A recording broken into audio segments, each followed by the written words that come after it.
రకంగా ఉంది అని నాకు చెబితే మళ్ళీ ఇంకొకసారి ఏం చేశారంటే నెల్లూరులో పక్కన ఒక విలేజ్ లో ఇలాంటి కోలాటం ఉండింది.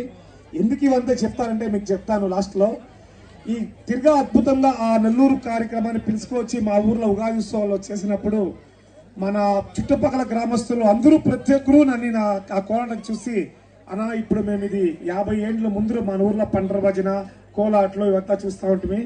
అలాంటి కార్యక్రమాలు ఇంత పెద్ద ఫంక్షన్ ఇంత పెద్ద ఈవెంట్లో కూడా ఇంట్లో కార్యక్రమాన్ని చేసినందుకు చాలా కృతజ్ఞతలు చెప్పారు. అలాంటి కార్యక్రమాన్ని ఇప్పుడు మనము ఇక్కడ బుక్సంద్రం గ్రామస్తులు వాళ్ళచే మేము చూస్తూ ఉంటే చాలా అద్భుతం, చాలా సంతోషం, చాలా గౌరవంగా ఉంది. ఎందుకంటే ఆ బిడ్లు ఆడే కోలాటాన్ని చూసి చాలా అద్భుతంగా ఒక చిన్న పిల్లలు వాళ్ళని ఇంకా చాలా అద్భుతంగా చూపించేదానికి మన టెక్నికోటింగ్ చేసిన మన దండాలు గారు ఇక్కడ ఉన్నారు. వాళ్ళు మన పిల్లల్ని ప్రోత్సహించి వాళ్ళని ఇంకా పెద్ద స్థాయికి తీసుకెళ్ళాలి.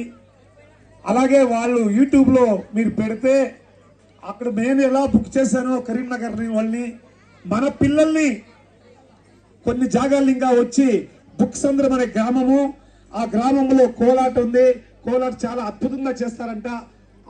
దాన్ని వీళ్ళు బుక్ చేసి కొన్ని విలేజ్లో కానీ కొన్ని సిటీల్లో కానీ మన యూట్యూబర్లు పిలుచుకొని వాళ్ళని ఆడిపిస్తే దానికన్నా గౌరవం ఇంకేం కావాలి. మన కళని మెచ్చుకునే వాళ్ళకి చాలా చూపించాలి. ఉదాహరణ ఏమిటంటే ఈ కోలాట గురువు గారైన రత్నమ్మ గారు చాలా అద్భుతం, చాలా చాలా అద్భుతంగా చేశారు. కారణం అంటే ఆ అమ్మ ఏజ్ చాలా మంది ఇక్కడ లేడీస్ అంతా ఉన్నారు. ఆ అమ్మను చూసి ఈ అమ్మ కూడా డాన్స్ ఆడుతా ఉందని చాలా మంది అనుకుంటారు, కానీ వాళ్ళు చెప్పలేదు. కానీ చాలా అద్భుతంగా ఆ అమ్మ చిన్న పిల్లలు బాగా ఇంత జనాల ముందు, ఇంత లేడీస్ ముందు, ఇంత జెంట్స్ ముందు ఆ అమ్మ గురువుగా ఆ అమ్మని విద్యని చూపించి ఆ అమ్మ చేసే ఒక నాట్యాన్ని చూసి అందరూ మన తెలుగు ప్రజలు గౌరవపడాలని కోరుతూ ఈ చిన్న అవకాశాన్ని ముగిస్తాను. అలాగే మన దండాలు గారు ఇలాంటి కార్యక్రమాన్ని ఎప్పుడూ ప్రోత్సహిస్తారు.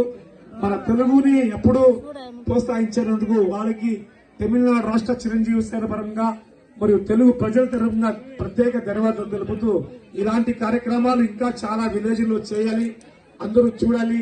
ఇలాంటి కార్యక్రమాలు చేసినప్పుడు ప్రతి ఒక్క అన్నదమ్ములు దాన్ని ఎంకరేజ్ చేయాలని కోరుతూ చిన్న అవకాశాన్ని ముగిస్తున్నాను. ఈ కార్యక్రమాన్ని చూసేకొచ్చిన ప్రతి ఒక్కరికి ధన్యవాదాలు తెలుపుతున్నాను.